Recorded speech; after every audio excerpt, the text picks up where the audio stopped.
Hey guys, welcome to Rosie's Dessert Spot. In this tutorial we'll be creating this really fun two-tier navy, white and gold cake with fondant stripes. The base for the cake decorating is going to be buttercream, so I have a 6-inch cake that I've stacked and I'm just creating a crumb coat to trap in the crumbs. This is a fine layer of frosting over the top, and I'm using my hybrid buttercream frosting. The recipe for this can be found in the description box, and also put it into the eye icon up top as well. Smooth it all out, bring that lip of frosting to the center, and then pop it into the fridge to set for at least 20 minutes so the buttercream becomes nice and hard, and it's just a lot easier for us to apply that final layer of frosting. Once your cake is nice and set from the fridge, apply that final layer. I've coloured my buttercream with some navy blue gel food colour by Chef Master. It's really smooth here because I've microwaved it for about 5 to 10 seconds, and it just makes a much neater finish, I find, when you heat up your buttercream slightly. Go around the cake with a frosting scraper. I sell these on my website, rosiesdessertspot.com. When it's nice and smooth, bring that lip of frosting to the center again and into the fridge to set. This is the top tier. I'm leaving it in white frosting, so I've already crumb coated it, and now I'm applying my final layer. When it's nice and smooth, pop it into the freezer instead, and it'll stay in the freezer for about an hour just to really firm up. That way we can handle it with our hands and we won't dent our buttercream. Into that base tier, I'm adding in 3 dowels in a triangular formation. These are just bubble tea straws that I've cut flush with the top of the cake. Apply a little bit of buttercream to stick on your top tier, and because it was in the freezer, we can grab it with our hands, lift it directly from the buttercream, and it won't dent at all. It just stays nice and neat.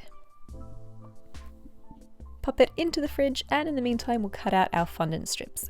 I have some navy blue fondant, again just white fondant that I've coloured with gel food colour, and I'm cutting out these strips with a plastic strip cutter. I found this on eBay. You could use a fettuccine pasta roller instead to really streamline the process, and it doesn't really matter how thick you make them. I left mine about 5 millimeters in thickness, just cutting that in half again with the strip cutter here. I find that when they are a little bit thinner, you get a lot more colour and a lot more detail on the cake, but you could leave them nice and thick if you wanted it instead.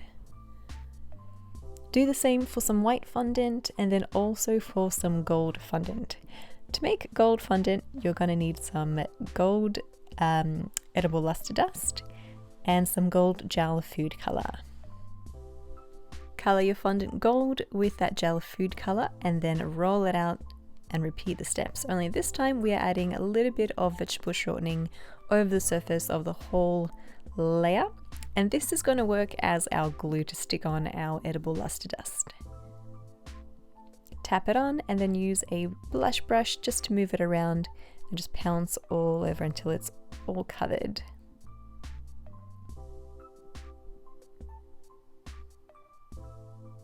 Cut out your strips as usual. You could technically make a paint for this as well, but it would take too long to dry and your fondant would become really stiff. Alternatively, you could add the gold fondant directly on the cake and then paint over that strip instead. Totally up to you. I just found this to be the least time consuming way to do it. Starting at the bottom, I'm adding on some gold and white strips alternating.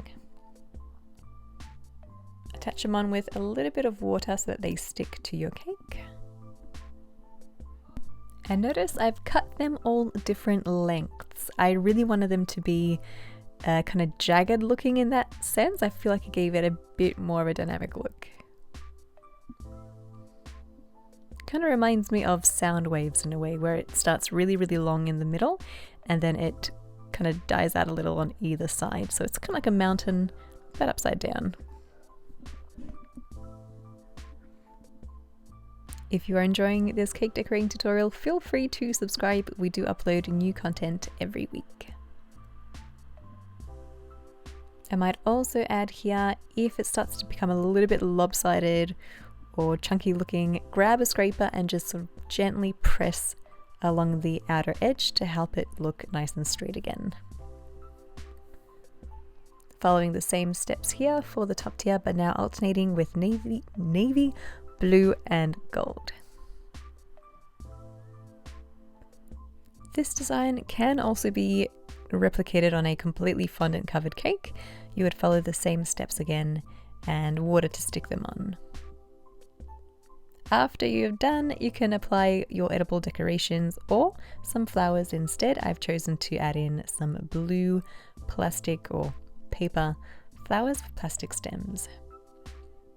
You can cover the stems with Glad wrap and pop it into a straw before inserting it into your cake, just to make sure that it's food safe. Again, this was a 4-inch top tier and a 6-inch bottom tier. This size cake will easily feed about 35 people. And you're done! This is a very sweet design for an engagement or a milestone birthday. I had a really good time decorating this, and it doesn't take as long as you might think.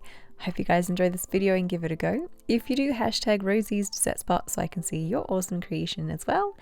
Thanks again for tuning in, and we'll see you again in the next tutorial.